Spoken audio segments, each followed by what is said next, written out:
Hi, I'm Michael Reed Gach, and I want to show you an acupressure point that can enable you to have quick, natural peace of mind in your daily life in just a matter of less than a minute.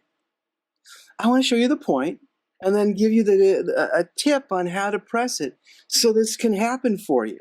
I mean, hey, let's have fun. Let's enjoy life.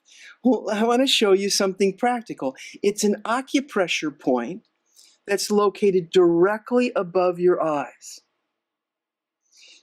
1 finger width above your eyebrow.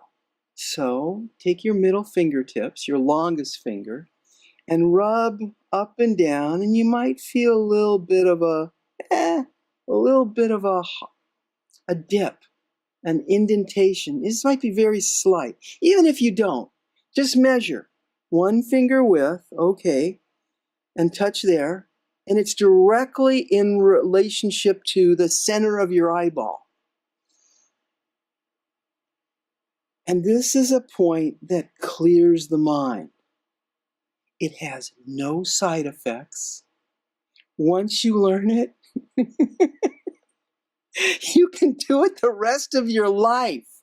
You'll know now how to clear your mind. And you don't even need both of your hands. You could be on the phone and clear your mind by just touching like this. Hey, acupressure is such a great thing to learn. And I hope you'll want to learn more to discover the benefits.